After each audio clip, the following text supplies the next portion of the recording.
Hello दोस्तों, अभी तक अपनी 4 यूनिट खत्म हो गई है और चारों यूनिट के वो क्वेश्चन मतलब वो मेथड भी अपन ने ज़्यादा ना तो टफ है और ना ज़्यादा इजी और मीडियम में और इतना इजी मतलब इजी मानो क्योंकि ऐसा कोई सा मेथड नहीं है जो तुमको नहीं आएगा समझ। सारे मेथड है जो सारे सिंपल है। इसके बाद में यूनिट नंबर 5 की बात करते हैं। यूनिट नंबर 5 का नाम है द्विघात समीकरण। क्या नाम है? द्विघात समीकरण। द्विघात समीकरण के अंदर देखो छोटे क्वेश्चन वहाँ से प्रूव होता है। छोटे क्वेश्चन प्रूव होंगे जैसे अपन इसके अंदर आता है सार अंतर कैसे आएगा, पहले इसको बारे में समझा देता अपन कि जैसे यूनिट नंबर 5 और यूनिट नंबर 5 का नाम क्या है? सार अंतर। देखो समझना कि सार अंतर, सार यानी समान हो, अंतर जो बीच कहने का मतलब है जैसे 2 4 6 8 10। अब इनके बीच का अंतर अगर समान है तो समांतर श्रेणी है। नाम क्या है इसका? समांतर श्रेणी ना, समांतर श्रेणी। इसको अपन लिखते हैं ऐसे श्रेणी, ठीक है ना। जिसे अपन शॉर्टकट में इंग्लिश में लेंगे इसको इफ क्या लेंगे शॉर्टकट में इंग्लिश में इफ। कोई भी एपी कब होगी? किसी भी मतलब जैसे क्वेश्चन में दे रखा है कि निम्न में से एपी है, चेक करना पड़ता है और वो हर बार के सिस्टम के एक क्वेश्चन आता है, इसमें से एक नंबर क्वेश्चन आता है और वो चेक करना पड़ता है कि वो एपी है या नहीं। वो कैसे चेक कर पाएंगे? तो कोई भी एपी होने के लिए उससे शर्त होती है। क्या शर्त होती है? कि इनके बीच का है ना, ये इनके बीच का ये होता है डी। जैसे D1 D2 D3 D4 ये सभी क्या होने चाहिए? समान होने चाहिए। क्या होना चाहिए? समान। और जब ये समान होगा ना तो इसका नाम दे दिया सार अंतर। क्या नाम दे दिया इसका? सार अंतर। क्या नाम दिया जाता है? सार अंतर। सार यानी सभी का, अंतर यानी बीच, कि सभी के बीच का जो अंतर है ना वो कैसा होना चाहिए? समान होना चाहिए। इसलिए अपन उसको बोलते हैं, हाँ बोल सकते हैं समांतर श्रेणी। समांतर श्रेणी को अपन इंग्लिश में क्या लिखते हैं? एपी। किसी भी क्वेश्चन में मतलब एक क्वेश्चन है बोर्ड एग्जाम में एक नंबर का क्वेश्चन आता है और उस क्वेश्चन को कैसे करना है? उस क्वेश्चन में ये चेक करने को बोलता है कि ये समांतर श्रेणी है या नहीं। और समांतर श्रेणी चेक करने के लिए अपन को यहाँ पे D1 D2 D3 D4 निकालना पड़ता है। अब देखो सपोज करो अगर मैं D1 निकालूं, क्या निकालूं मैं? D1। चलो मैं D1 कैसे निकालूं? D1 निकालने का तरीका होता है कि ये सारे पद है ना, इसको मैं 1 2 3 ऐसे तो काउंटिंग करूंगा नहीं कि पहला पद है, दूसरा पद है, तीसरा पद, चौथा पद, कैसे लिखूंगा? ऐसे लिख दूं ये दूसरे पद में से पहले पद को हटा दो। कोई तरीका है? या फिर ऐसे लिखेंगे अपन कि पहला पद माइनस नहीं दूसरा पद है, यानी आगे वाले पद में से दूसरा पद है माइनस पहला पद, ऐसे नहीं लिखेंगे अपन। गलत है ये तरीका। अब इसके लिए अपन ने क्या किया? जैसे अपन ने सार अंतर को दिया अपन ने डी, सार अंतर के मान लिया अपन डी मान लिया, तो अपन क्या करेंगे? इसको जो पदों की संख्या है ना उसको मान लेंगे A1 A2 A3 A4 A5 dot dot, मतलब ऐसे चलता रहेगा। 10वां पद है तो A10, 20वां पद है A20, 17वां पद है A17। इसका मतलब है कि जो पदों की संख्या है ना उनको अपन प्रदर्शित करने के लिए A का प्रयोग करेंगे। और A का मतलब है जो पद होगा, जैसे पहला पद है तो A1 हो जाएगा, दूसरा पद है तो A2 हो जाएगा, तीसरा पद है तो इसका ले देंगे अपन A3। इसके बाद में चलो अपन डी का मान निकालना। और डी का मान निकालने का जो फॉर्मूला क्या होता है कि आगे वाले पद में से पीछे वाले पद को घटाया जाता है। आगे वाले पद में से पीछे वाले पहले वाले पद को घटाया जाता है। कहने का मतलब है आगे कोई सी संख्या हो चाहे छोटी हो चाहे बड़ी, ये मत सोच लेना कि बड़ी संख्या में से छोटी संख्या को घटाया जाता है। चलो अगर बड़ी संख्या में से छोटी संख्या को घटाया जाए तो ऐसी कोई समान श्रेणी दे दी जिसमें 2 4 2 0 माइनस का 2, अगर ऐसी कोई समान श्रेणी दे दी तो अब इसका मतलब एक क्वेश्चन गलत होगा बस। क्यों होगा? क्योंकि इसका कारण क्या है कि अब 4 में से बड़ी संख्या में छोटी संख्या घटाएंगे, ये गलत है। क्योंकि इसका नियम बोलता है कि सार अंतर ज्ञात करने के लिए आगे वाले पद में से पीछे वाले पद को घटाया जाता है और जो बीच का अंतर आएगा ना वो सभी का अंतर समान होना चाहिए। तो घटा घटा के चेक किया जाता है। जैसे मैं D1 का मान निकालता हूँ तो A2 में से A1 को घटा दूँ ना, A2 में से A1 को घटा दूँ, A2 क्या 4, A1 क्या है 2, घटाएंगे तो कितना बचेगा? 2 ही तो बचेगा। अब इसके बाद में चलो मैं D2 की बात करूँ कि D2 में से और D2 का मान कैसे निकालेंगे? अब ये मत सोच लेना कि सर ये D1 है, ये D2 है, ये D3 है, D4 है। मैंने ओनली मार्किंग किया। मार्किंग क्यों किया? क्योंकि इसका बीच का अंतर, इसके बीच का अंतर, सभी का अंतर समान चलेगा, इसलिए इसे बोलते हैं सार अंतर, जैसे डी। क्या बोलते हैं? डी।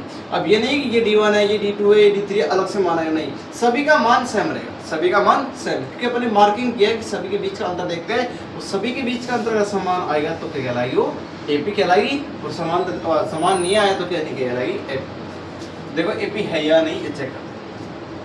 D2 का मान कैसे निकालते हैं? सेम मेथड है कि अगर जब मैंने D1 का मान निकाला तो A2 में से A1 को घटाया था ना, तो अब D2 का मान निकालेंगे तो A3 में से एक A2 घटा, A3 में से A2। अगर D2 है तो 2 का मतलब है तीसरे पद में से दूसरे पद को घटा दो। चलो, अगर मैं D3 में मान निकालता हूँ तो इसका मतलब क्या कि चौथे पद में से तीसरे पद को घटा दो। चलो इसको चेक करते हैं। और वैसे देखा जाए ना तो 3 पदों का अंतर अपन चेक कर लेते हैं, अगर सभी इनका बीच का अंतर समान आ रहा है तो आगे भी समान ही रहता है अलग से। वैसे तो 2 पदों पे क्लियर हो जाता है, लेकिन 3 पद निकालना जरूरी है। आगे देखो A3 का मतलब क्या है? A3 का मान है 6, A2 का मान कितना है? 4, और घटा के जब चेक करेंगे ना कितना बचेगा? 2 बचेगा। 6 में से 4 घटेगा 2 बचेगा। इसमें देखो A4 का मान कितना है? 8, A3 का मान कितना है? 6। अब 8 में से 6 घटेगा कितना बचेगा? 2 ही तो बचेगा। तो यहाँ देखा अपन ने कि आगे जो सार अंतर है ना वो सार अंतर समान आ रहा है। सार अंतर क्या आ रहा है? सार अंतर समान आ रहा है। और जब सार अंतर समान आ रहा है तो अपन कह सकते हैं कि ये कैसी श्रेणी है? समांतर श्रेणी है। अगर किसी भी एपी दे रखी है और एपी है या नहीं तो कैसे कंफर्म करते हैं? सेम अपन ने दूसरा एग्जांपल लिया, मैं एक एग्जांपल और लेता हूँ। मैंने मान लिया कि एक एग्जांपल 2, यहाँ 2 लिया, उसके बाद में 5, फिर 6, फिर 8, डॉट डॉट डॉट ऐसे चलता रहेगा। क्या ये समान श्रेणी है या नहीं? चेक करो इसको। सेम मेथड है कि ये A1 है, ये A2 है, ये A3 है, ये A4 है। इनके बीच का अंतर D1 मान लिया, इनके बीच का अंतर D2 मान लेंगे, इनके बीच का अंतर क्या मान लेंगे पंडित? अगर D1 D2 D3 सभी का मान समान आएगा तो समान श्रेणी है। D1 D2 D3 सभी का मान समान आएगा तो समान श्रेणी है, नहीं आएगा तो नहीं है। चेक करो D1 का मान कैसे निकालेंगे कि A2 में से A1 को घटा दो, A2 में से A1 को घटा दो, घटाओ। A2 क्या है? A2 का मान है 5, 5 में से 2 घटेगा 3 बचेगा। D2 की बात करेंगे तो यहाँ पे A3 में से A2 को घटाएंगे, A3 का मान कितना है? 6, A2 का मान कितना है? 5, और घटेगा तो कितना बचेगा? 1। देखो आगे बढ़ने की जरूरत ही नहीं पड़ी अपन को, यहीं से मालूम हो गया कि D1 और D2 है ना, दोनों के मान अलग आ रहे हैं। और जब D1 और D2 का मान अलग आ रहा है तो इसका मतलब क्या नहीं है? समान श्रेणी है। इसका मतलब समान श्रेणी नहीं है।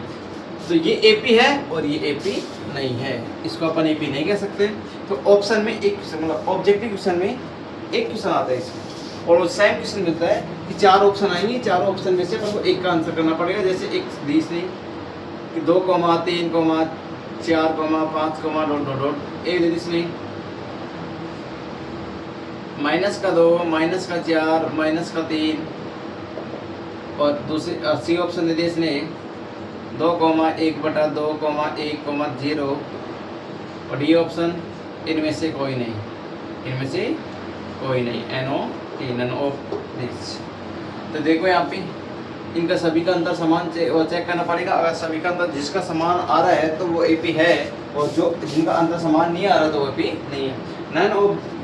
नन ऑफ दिस कभी भी नहीं आएगा, ध्यान रखना, क्योंकि ये कंपटीशन के एग्जाम में पॉसिबल हो सकता है, लेकिन कभी भी 10th क्लास में ये ऑप्शन पॉसिबल नहीं है। तो इसमें क्या है कि सभी का अंतर चेक करते हैं, और ऐसा ऑप्शन जो A है उसमें क्या है कि सारा अंतर सभी का समान है, इसमें नहीं है, क्योंकि 4 में से 2 घटेगा ना, -4 में से 2 घटेगा तो -2 माइनस प्लस हो जाएगा, इसका मतलब -2 बचेगा।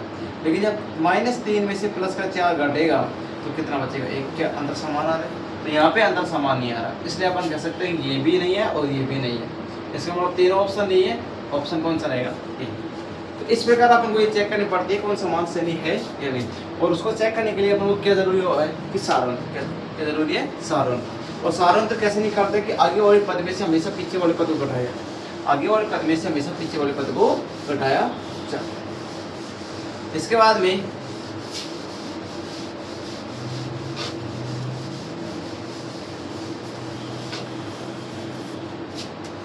जैसे मैं किसी भी एपी का रूप मान सकता हूँ कि जैसे एक एपी है A1,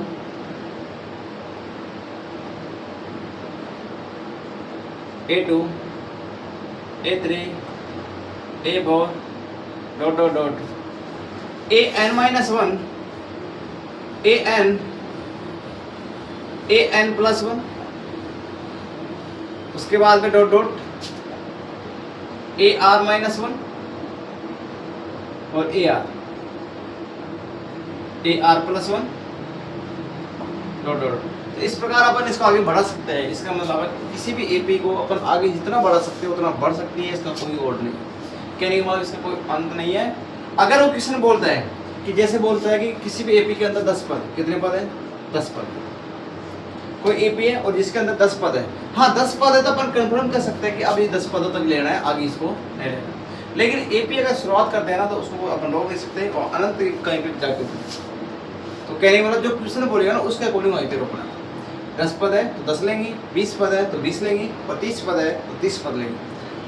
अब इसमें भी क्या तरीका होता है, देखो दो प्रकार की एपी होती है, एक तो होती है परिमित होती है और एक अपरिमित होती है। परिमित एपी और अपरिमित एपी का कैसे कंफर्म कर पाएंगे अपन? देखो मैं यहाँ पे एक एपी लेता हूँ कि एक एपी दे रखी है 2,4,6, डॉट डॉट डॉट। एक तो मैंने ये मान लिया कि एक तो एपी ये है और एक एपी मान लिया अपन ने 2, 4, 6 डॉट डॉट डॉट और लास्ट में मान लिया अपन ने 20। लास्ट में क्या है? 20। तो दो प्रकार की एपी होती है, एक तो होती है परिमित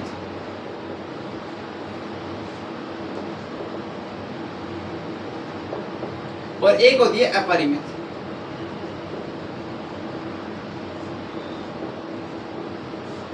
देखो परिमित एपी वह एपी कहलाएगी, परिमित एपी वह एपी कहलाएगी जिसमें लास्ट वाला पद दिया हो। कहने मतलब है कि उसने दे दिया कि लास्ट में कौन सा पद है उसका 20, यानी अंतिम पद है, इसके अंदर अंतिम पद दिया गया है वो परिमित एपी। तो इसमें कैसे कहेंगे कि वह एपी जिसमें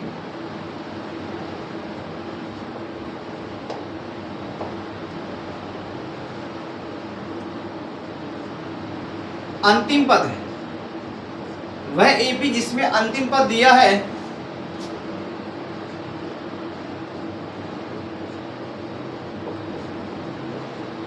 परिमित एपी कहलाएगी, परिमित एपी कहलाती है।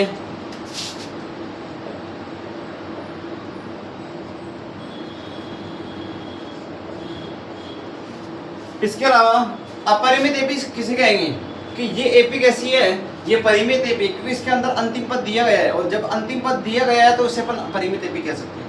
चलो अपरिमित एपी किसे कहेंगे कि वह एपी जिसमें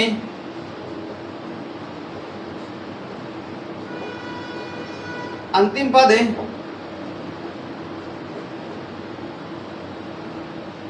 नहीं दिया है, नहीं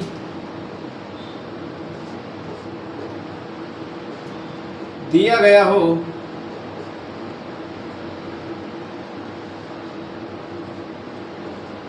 अपरिमित एपी कहलाता। तो ये क्या है, कई बार बोर्ड एग्जाम में बोल लिया जाता है कि निम्न में से परिमित एपी है या नहीं। अब परिमित एपी कैसे चेक करेंगे? जिसमें अंतिम पद दिया है तो वो परिमित एपी कहलाएगा और जिसमें अंतिम पद नहीं दिया गया है तो वो कौन सा कहलाएगी? अपरिमित एपी कहलाएगी।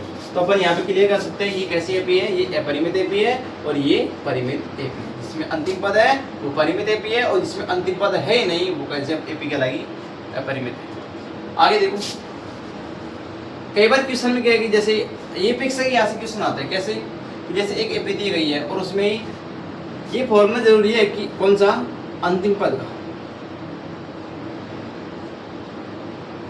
और अंतिम पद का जो फॉर्मूला होता है ना वो क्या होगा? an बराबर अंतिम पद को लिखते हैं an। क्यों? क्योंकि ये a1 है, ये a2 है, ये a3 है, डॉट डॉट डॉट डॉट और लास्ट वाला पद अपन ने क्या माना था? a। an का मतलब है अंतिम पद। तो अंतिम पद को किससे लिखते हैं अपन? an से। अंतिम पद को an से लिखेंगे, इसका फॉर्मूला क्या होगा? an बराबर a plus n-1 into D. तो यहाँ अपन देख सकते हैं कि an का मतलब क्या है? अभी बताया अपन ने an का मतलब क्या है? अंतिम पद। a का मतलब क्या है? प्रथम पद।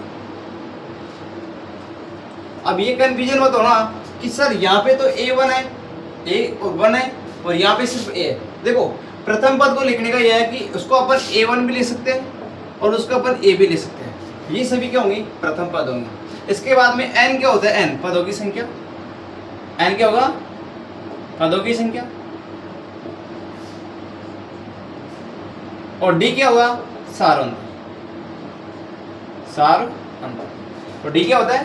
सार अंतर। तो यहाँ पे देखो किसी में क्या, प्रत्येक क्वेश्चन में 3 मान दिए गए, एक मान पूछते हैं। जैसे उसने दिया कि अंतिम पद इतना है और उसके बाद प्रथम पद दिया है और पदों की संख्या, तो बताइए निम्न में सारांतर ज्ञात करो। क्या ज्ञात करो? सारांतर।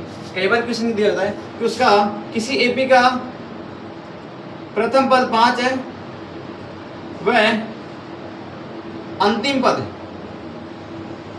10 है।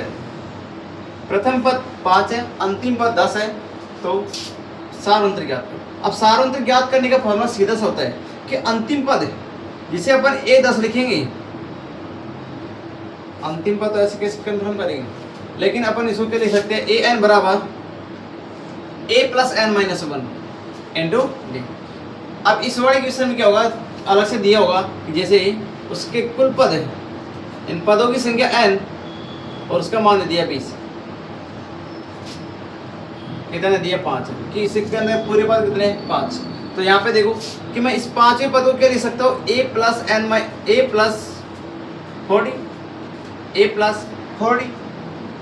40 क्यों लिखा मैंने? तो इसका एक रूल होता है, और इसका रूल क्या होगा? देखो, तो ये सभी को मालूम होना चाहिए an का मतलब क्या है, a का मतलब क्या है, n का मतलब क्या है और d का मतलब क्या है। अब इस वाले रूल की बात करेंगे।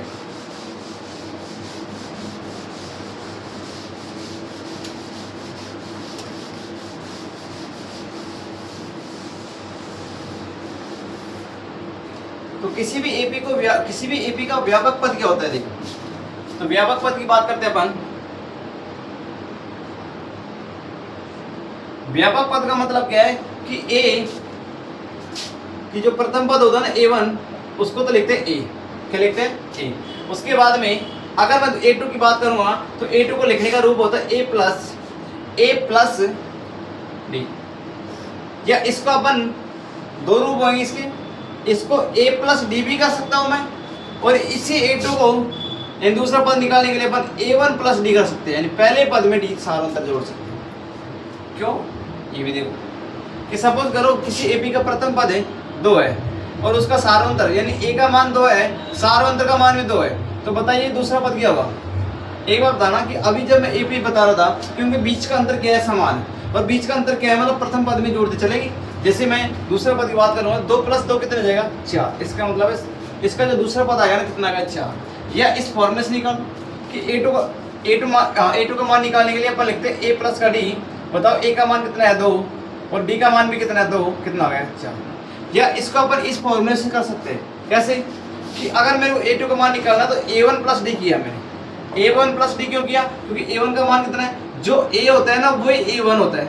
इसका मतलब ये कितना है? 2 प्लस d का मान कितना है? 2। कितना आ गया? 4। कैसे भी लिखो, आंसर हो गया। अब इसका मतलब क्या हो? इसका मतलब ये हो गया कि अगर मैं a2 को a प्लस d कर सकता हूँ, यानी कि a2 पद निकालने के लिए मैं एक बार प्रथम पद में एक बार सारांतर जोड़ रहा हूँ। अगर मैं दूसरा पद और तीसरा पद निकालूं तो बताओ प्रथम पद में कितनी बार सारांतर जोड़ना पड़ेगा? 2 बार ऐड करना पड़ेगा। कैसे? प्रथम पद मान मैंने कि 2 है, और कौन सा पद निकाला मेरे को? तीसरा पद, तो सारांतर कितनी बार ऐड करना पड़ेगा? 2 बार। 2 प्लस 2, इसका मतलब क्या हो गया? 6। क्यों? क्योंकि दूसरा पद और पहला पद कितना है? 2। अगर दूसरे पद की बात करेंगे तो सारांतर एक बार जोड़ना पड़ेगा, कितना आएगा? 4। और अगर मैं तीसरा पद निकालूंगा तो सारांतर एक बार नहीं है, कितनी बार ऐड करना पड़ेगा? प्रथम पद में। प्रथम पद कितना है? 2। सारांतर कितना है? 2। इसका मतलब 2 को कितनी बार ऐड करना पड़ेगा? 2 बार। तो 4 और 2 कितना हो जाएगा? 6। इसका मतलब कौन सा पद आएगा? छठा और तीसरा। सपोज करो, चलो अपन इसको इस प्रकार लिख सकते हैं, लेकिन इसमें किस प्रकार लिखेंगे? मैं अगर तीसरा पद निकालूंगा ना तो उसमें मैं a2 में यानी दूसरे पद में सारांतर जोड़ दूँ, तभी भी आंसर हो जाएगा। क्यों आएगा? क्योंकि अगर दूसरे पद की बात करूंगा मैं और तीसरे पद की, तो दूसरा पद क्या है मेरे पास? 4। सारांतर कितना है? 2, और ऐड किया तो कितना है? आंसर वही रहेगा, अलग से कोई आंसर नहीं है। चाहे इस मेथड से करो चाहे अपन इस मेथड से करो। इस प्रकार अपन कह सकते हैं कि अगर आगे बढ़ाते जाएंगे तो सेम मेथड आएगा, इसमें भी आगे बढ़ाते जाएंगे तो सेम मेथड आएगा। इसको क्या लिख सकते हैं अपन? अगर इसको आगे बढ़ाते जाएंगे तो इसको लिख सकते हैं कि जैसे अपन कौन सा पद की बात करेंगे, अंतिम पद की। तो अंतिम पद का मतलब है कि ए प्लस, ए तो रहेगा ही, वो कहीं नहीं भागने वाला, ए तो रहेगा। लेकिन यहाँ पे अब ये तो पॉसिबल है नहीं कि मैं कौन सा मान निकालूं। मेरे पास तो यहाँ पे पदों की संख्या 3, 3 में से एक घटाया तो कितना लिख दिया 2। यहाँ पे पदों की संख्या 2 है तो एक बार जोड़ा, यहाँ पे पदों की संख्या 3 निकालनी है तो 2 बार जोड़ा सारांतर। अगर यहाँ पे पदों की संख्या n है तो n का मतलब है n में से एक घटा दो, एक ही तो घटा रहा हूँ मैं, 3 में से एक घटाया, 3 में से एक घटाया 2 बचा, और यहाँ पे 2 में से मैंने एक घटाया था ना, तो कितना बचा, एक बार सारांतर। अब इसका मतलब है n में से एक घटाना पड़ेगा, और जब n में से मैं एक घटाता हूँ तो मेरा जो फॉर्मूला बनता है ना n माइनस का 1 इंटू डी बनता है, जो मैंने तुमको अभी समझाया था कि a n का मतलब क्या है, a का मतलब क्या है, n का मतलब क्या है और d का मतलब क्या है। और इसी को बोलते हैं व्यापक, क्या बोलते हैं, व्यापक पद या व्यापक सूत्र को, ठीक है ना। इसी प्रकार इसको भी आगे अपन बढ़ा सकते। अब आगे का अपन अगली क्लास में जो यूनिट 5.1 है उसको सिंपल कराएंगे। 5.1 में कोई ज़्यादा कठिन क्वेश्चन नहीं है, सारे क्वेश्चन सिंपल सिंपल।